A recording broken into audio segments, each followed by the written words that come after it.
कक्षा 9वीं इसे गणित 1 प्रकरण 1 और देखते हैं समुच्चय एक्सरसाइज नंबर 1.3। चलो देखते हैं, आओ जाने कि उप समुच्चय क्या होता है।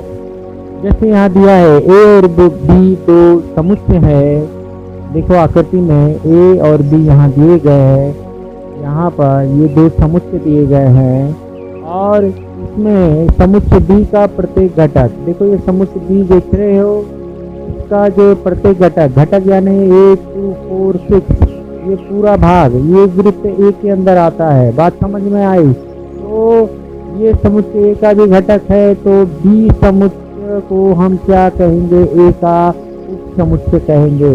बी समुच्चय ए इस चिन्ह से दर्शाया जाता है। इस वाचन इसका वाचन जो होता है वह इस तरह की बी उप समुच्चय ए या बी या ए का उप समुच्चय है।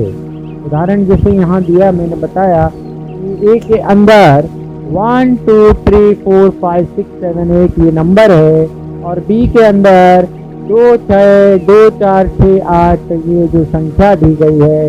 तो समुच्चय बी का प्रत्येक घटक ए का भी घटक है। यह जानकारी हमें मेहनती से प्राप्त हुई। फिर उसके बाद हम देखेंगे, जैसे मान लेते हैं 1 2 3 4 5 6 7 8 ये जो है 1 2 3 4 5 6 7 8 ये मान लेते हैं डी समुच्चय से बना हुआ है और यह समुच्चय है। और देख सकेंगे कि 4 5 6 7 8 9 ये जो भी जो बन रहे समुच्चय या ABC, यह उप समुच्चय ABC है जो डी के है। यानी ए के जो घटक है वह भी डी में है, बी के घटक भी वो भी इसमें है, सी के घटक भी यहाँ देख सकते हैं इसमें है। यानी कि ए बी सी ये तीनों उप समुच्चय है डी के। ये बात आपको ध्यान रखनी है। एक उदाहरण के लिए ये उत्तरी भारत और आप देख सकते हैं एक दक्षिणी भारत। ये उत्तरी भारत और दक्षिणी भारत देखा जाए ये उप समुच्चय कहलाते हैं। यहाँ दक्षिणी भारत में बहुत सारे राज्य हैं, उत्तरी भारत में और दक्षिणी भारत में भी बहुत राज्य है। ये दोनों जो है उप समुच्चय कहलाते हैं और वह जो है वह भारत का ये जो है यह समुच्चय कहलाएगा। ठीक है, तो ये समुच्चय है और ये उप समुच्चय है, यह ध्यान रखना है। फिर उसी तरह एक समुच्चय का एक और उदाहरण मान लेते हैं। ये संसार का महाद्वीप दिया गया है। तो संसार के महाद्वीप में बहुत छोटे छोटे द्वीप है, वो सब उप समुच्चय कहलाएंगे। जैसे ऑस्ट्रेलिया है, एशिया है, फिर यूरोप है, यहाँ पर अफ्रीका है, फिर उसके बाद ग्रीनलैंड देख सकते हैं, फिर उत्तरी अमेरिका देख सकते हैं, फिर दक्षिणी अमेरिका देख सकते हैं, यहाँ पर अंटार्कटिका देख सकते हैं। तो ये सब क्या है? ये उप समुच्चय है। ये अलग अलग जो महाद्वीप है ये उप समुच्चय है। ये पूरे संसार के महाद्वीप का ये उप समुच्चय है, ये बात ध्यान रखना है। फिर उसके बाद आओ जाने एक और चीज विश्व समुच्चय से कहते हैं। ठीक है, तो हम जिन समुच्चयों पर विचार करने वाले हैं उन सभी को समाविष्ट करने वाले एक बड़े समुच्चय को विश्व समुच्चय समझ सकते हैं। यदि मान लेते हैं हमारे पाठशाला के कक्षा 9वीं में एक वर्ग में उपस्थिति का अध्ययन कर रहे हैं, तो 9वीं कक्षा के विद्यार्थियों के समुच्चय का विचार करना होगा। और यहाँ पर कक्षा के सभी विद्यार्थी का समुच्चय अथवा विद्यालय के सभी विद्यार्थियों के समुच्चय को विश्व समुच्चय माना जा सकता है।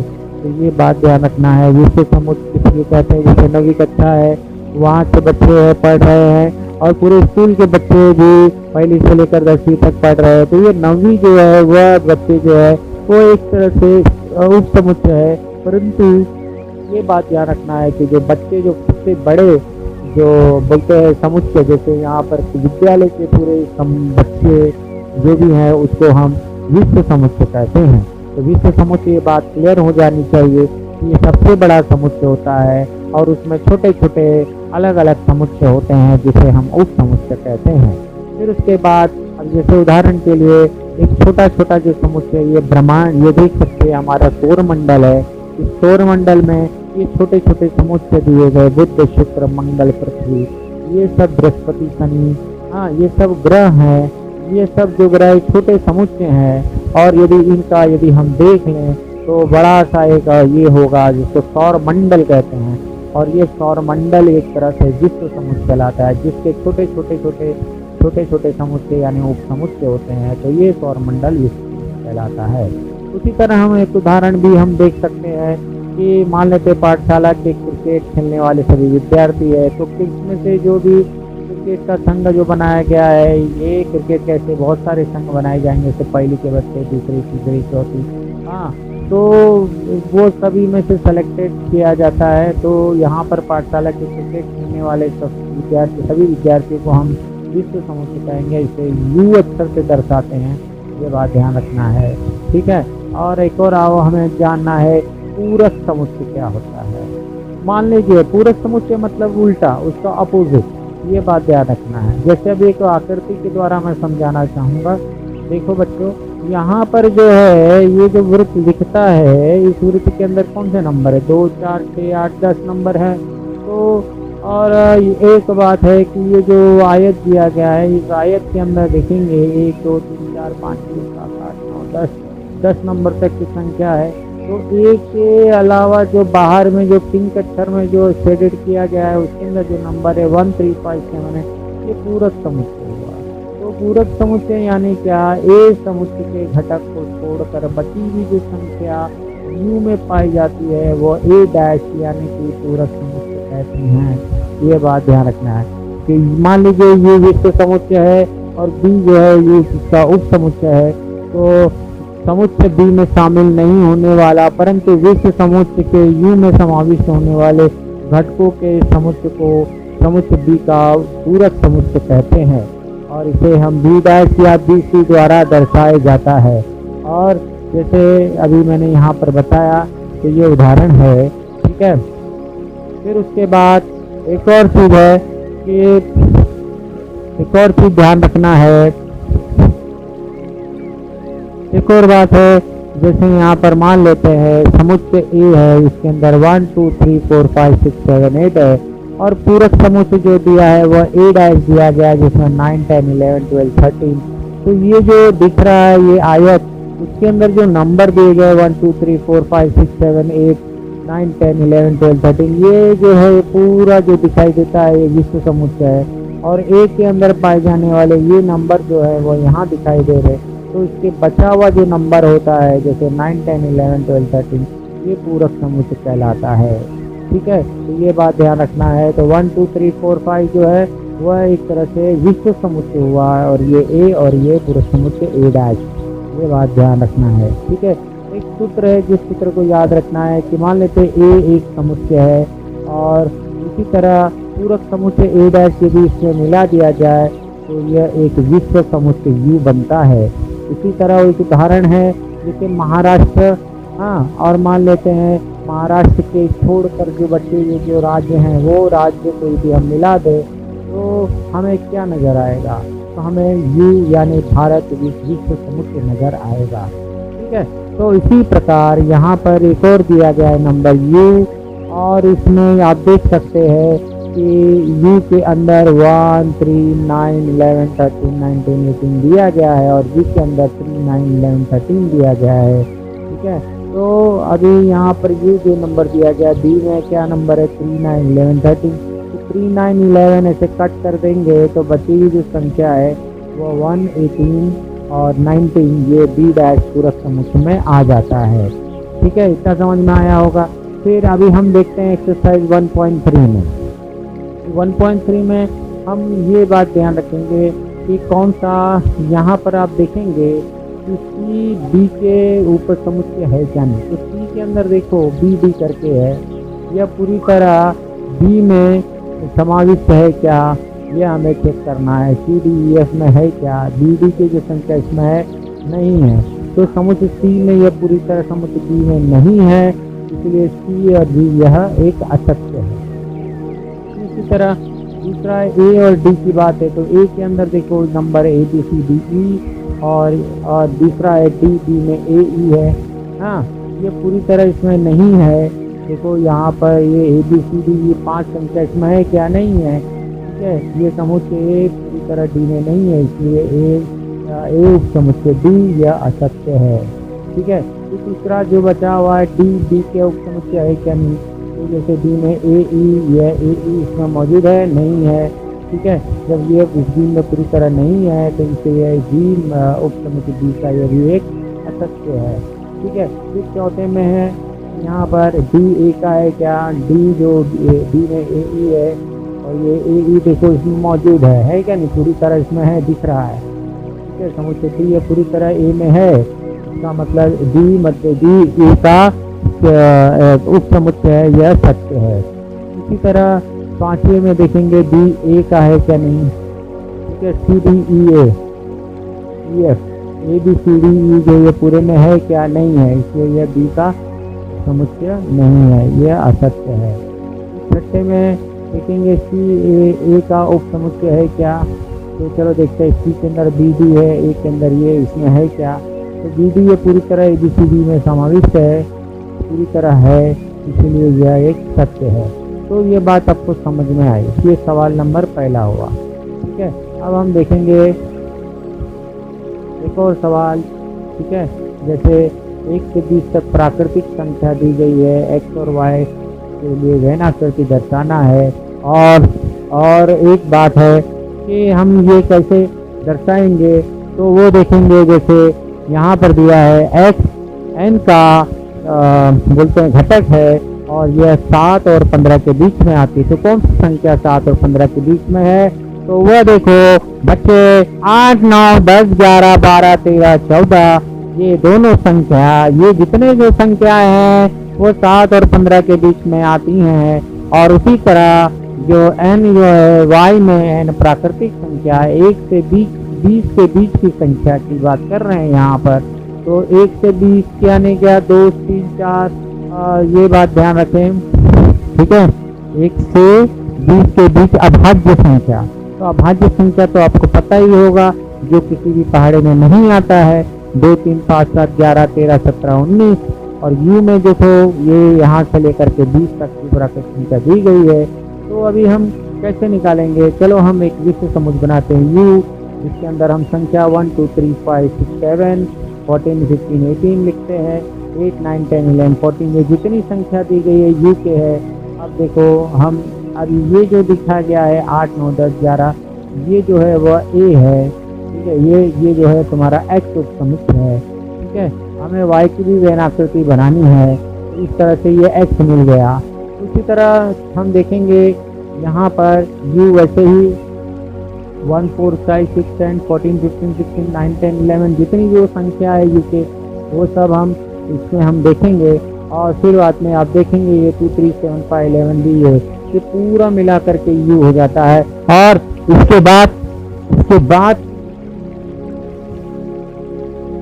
और इसके बाद में ये हम देखेंगे कि ये जो है y जो दिख रहा है, इस y के अंदर 2, 3, 5, 7, 11, 13, 17, 19 ये आ गया है, तो यह एक तरह से उप समुच्चय हो गया है। बात समझ में आए। तो अभी इसके बाद एक और चीज़ है, u के अंदर 1, 2, 3, 7, 8, 9, 10, 11, 12, u के अंदर 1, 3, 7, 10 दिया गया है।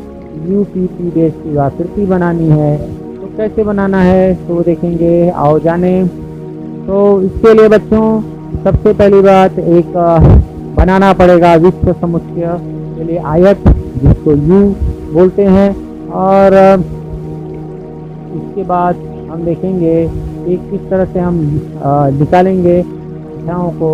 देखें जैसे p 1, 3, 7, 10 है, तो p के अंदर आ जाएगा 1, 3, 7, 10, और इसके अतिरिक्त 2, 8, 9, 11, 12 वो p के अंदर नहीं है परंतु u में है, इसलिए यह हो जाएगा p डैश।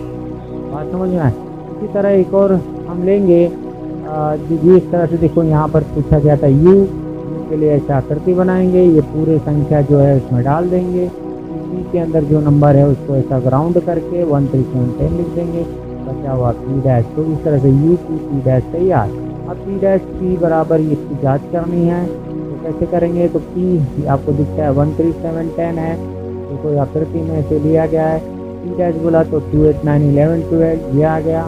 फिर उसके बाद आप देखेंगे कि ये जो P डैश का डैश, यानी यदि हम 2 8 9 11 12 को हटा दें मतलब इसमें से, तो ये जो बन जाएगा डैश ऊपर पूरा का पूरा तो हो जाएगा 13710 हो जाएगा। ठीक है, और इस तरह से आप देख सकते हैं 13710 ये जो है वो वापस P आ गया, तो P डैश P के बराबर हो गया। तो इस तरह से यह की जांच हो गई। फिर यदि A बराबर 1327 है तो A समुच्चय के कोई भी 3 उप समुच्चय लिखिए। तो वो कैसे हम लिखेंगे तो वो देखना है। तो चलो देखते हैं उप समुच्चय। उप समुच्चय मतलब आप जानते हैं कि छोटे छोटे समुच्चय की बात की जाती है। जैसे 13727 है तो इसमें छोटा समुच्चय 13 भी बन सकता है, 12 भी बन सकता है, 127 भी बन सकता है। ऐसे 3 नंबर वाले भी बन सकते हैं, 2 घटक वाले भी बन सकते हैं। चलो देखते हैं, जैसे 1 2 3 ये 3 घटक वाले नंबर है। फिर 137 भी बन सकता है, 337 भी बन सकता है, 12 भी बन सकता है, 13 भी बन सकता है, 23 भी बन सकता है और रिक्त समुच्चय भी बन सकता है। तो ये उप समुच्चय है। ठीक है, अभी हम देखेंगे कि 5वें सवाल में कि कौन सा समुच्चय दूसरे कौन से समुच्चय का उप समुच्चय है ये बताना है। ठीक है, P पुणे के निवासियों का समुच्चय और M जो है मध्य प्रदेश के निवासियों का समुच्चय, I इंदौर के निवासियों का समुच्चय और B भारत के निवासियों का समुच्चय है और H महाराष्ट्र के निवासियों का समुच्चय है। तो यहाँ पर पूछा गया है कि कौन किसका उप समुच्चय है, यह हमें बताना है। ठीक है, और उपयुक्त समुच्चयों में से कौन सा समुच्चय विश्व समुच्चय कहा जाएगा ये हमें बताना है। तो चलो देखते हैं ये भारत के निवासियों का समुच्चय में क्या होगा। तो पुणे के निवासी के समूह भी आ सकते हैं, मध्य प्रदेश के भी आ सकते हैं, इंदौर के भी आ सकते हैं, महाराष्ट्र के भी आ सकते हैं। ठीक है, और इसीलिए सभी जितने जो है वो सब इसके समुच्चय बन जाएंगे। बात समझ में आए। तो अभी एक और बात याद रखना है, जैसे अभी पीछे में हमने बताया था कि भाई ये जो B है, B जो है वह बड़ा समुच्चय हो गया और P I H M ये सब इसके उप समुच्चय हो गए। तो P जो है B का उप समुच्चय, M B का उप समुच्चय, I B का उप समुच्चय, H B का उप समुच्चय है। ऐसा करके अभी हमने देखा। अब इसके बाद एक और देखेंगे कि इंदौर के निवासी, I जो इंदौर के निवासी है वो मध्य प्रदेश के, ठीक है, तो वो किसमें मध्य प्रदेश के निवासियों में, यानी I जो है वह M का उप समुच्चय है। तो देखो I M का उप समुच्चय। इसी तरह यदि हम देखेंगे पुणे के निवासियों का समुच्चय, ये पुणे जो कोई इधर दिख रहा है, ठीक है, ये पुणे जो है वह किसका हो सकता है, वो किसमें आता है, महाराष्ट्र में। तो यानी कि P के जितने मतलब पुणे महाराष्ट्र में है, इसके लिए P जो है वो किसका H का हो सकता है उप समुच्चय। बात समझ में, तो ये बात ध्यान रखें। एक और बात यहाँ पर पूछा गया है, उपयुक्त समुच्चय में से कौन सा समुच्चय विश्व समुच्चय कहा जाता है। विश्व समुच्चय आप जानते हैं सबसे बड़े उपयुक्त को कहा जाता है। ठीक है, तो B भारत का है, I इंदौर है, M मध्य प्रदेश है, पुणे है, ये सब जो है H महाराष्ट्र, ये सब जो है भारत में पाए जाते हैं। मतलब ये सभी प्रकार के निवासी जो लोग हैं वो भारत में ही रहते हैं। तो भारत जो है सबसे बड़ा समुच्चय बन गया, इसलिए वह विश्व समुच्चय होगा। बात समझ में आए, तो ये बात ध्यान रखना। एक और चीज़ ये भी यहाँ पर पूछा गया है कि बताइए कि कौन सा समुच्चय का उपसमुच्चय है, ये बताना है। A यानी 5 का गुणक की संख्या, B यानी 7 का और C मतलब 12 का गुणक की संख्या। चलो देखते हैं। A 5 के गुणक संख्या मतलब क्या, 5 10 15 20 25। फिर बाद में B जो है 7 के पहाड़े की संख्या का समुच्चय, यानी 7 14 21 7 का पहाड़ा। फिर इसी तरह 12 का गुणक संख्या समुच्चय, तो 12 दूनी 24 बातें 36, ऐसा करके हम लिख सकते हैं। फिर उसके बाद अब हम देखेंगे W जो 0 1 2 3 में है। फिर इसी तरह I जो जानते ही हैं पूर्णांक संख्या, पूर्ण संख्या, समझे, और ये प्राकृतिक संख्या, ये सब नंबर है। अभी ये देखेंगे कि ये 5 10 15 20 25 ये इसमें W में भी आता है, 7 14 21 28 ये भी I में भी आता है, इसमें भी आगे की तरफ है, 12 24 ये भी इसी के अंदर ही है। इसका मतलब क्या हुआ कि ये ए बी सी ये सब जो है वह इन तीनों चीज़ों तीनों में हर एक के तीनों में मौजूद है। यानी ए जो है वह इसका उप समुच्चय हुआ, बी भी इकाई का उप समुच्चय हुआ, सी भी आई का या एन का या डब्ल्यू का। ये तीनों जो है वो उप समुच्चय हुए। ये डब्ल्यू आई एन किसी का भी ले लें तो ये बात ध्यान रखें। तो यहाँ एन डब्ल्यू आई विश्व समुच्चय है। हाँ, और ए बी सी के लिए बात समझ में, किसके लिए, ए बी सी के लिए एन डब्ल्यू आई में से कोई भी लें तो वो उसका विश्व समुच्चय होगा। फिर उसके बाद एक और है टी बराबर 4 का गुणक की संख्या है, टी सभी समवर्ग की संख्या है। तो देखो 4 का गुणक यानी आप जानते ही है कि 4 का पहाड़ा पढ़ना पड़ेगा। सभी समवर्ग यानी कौन से वर्ग होते हैं, जैसे 4, 36, 64 ये सब होते हैं। फिर उसी तरह डब्ल्यू जानते हैं बच्चे, फिर आप आई भी जानते हैं और एन भी जानते हैं। इसमें हम देखेंगे 4, 8, 12 ये तीनों में आता है, 4, 36, 64 भी तीनों में आता है और इसीलिए एन डब्ल्यू आई विश्व समुच्चय हुआ पी के लिए। तो ये बात आपको ध्यान रखना है। छठा सवाल आपको समझ में आया होगा। अब ये सूत्र है कि ए प्लस हम यदि मान लेते पूरा समुच्चय ए डैश में डालें तो हमें बनता है विश्व समुच्चय ये। एक उदाहरण दिया गया है, जैसे 7वां सवाल है, यहाँ पर पूछा गया कि गणित में 50% या उससे अधिक अंक प्राप्त करने वाले विद्यार्थियों का समुच्चय ए मान लिया जाए तो ए का पूरक समुच्चय लिखिए। तो गणित में यहाँ पर 50% या उससे अधिक अंक ये अभी यहाँ पर पूछा गया है, ये दिया गया है, ठीक है।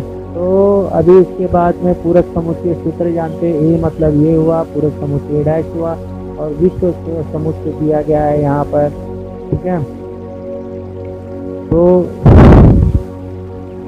अभी देखो यू कक्षा के सभी विद्यार्थी, ठीक है। अभी हमें पूरक समुच्चय निकालना है, तो पूरक समुच्चय ए डैश कैसे निकालेंगे, तो वो आप देखेंगे गणित में 50% से कम अंक प्राप्त करने वाले, समझ में। तो गणित में 50% या उससे ज़्यादा, तो 50% से कम अंक प्राप्त करने वाले दोनों मिलाएंगे तो कक्षा के विद्यार्थी बनेंगे। तो पूरक समुच्चय क्या होना चाहिए, ये होना चाहिए 50% से कम अंक प्राप्त करने वाले विद्यार्थी, ठीक है।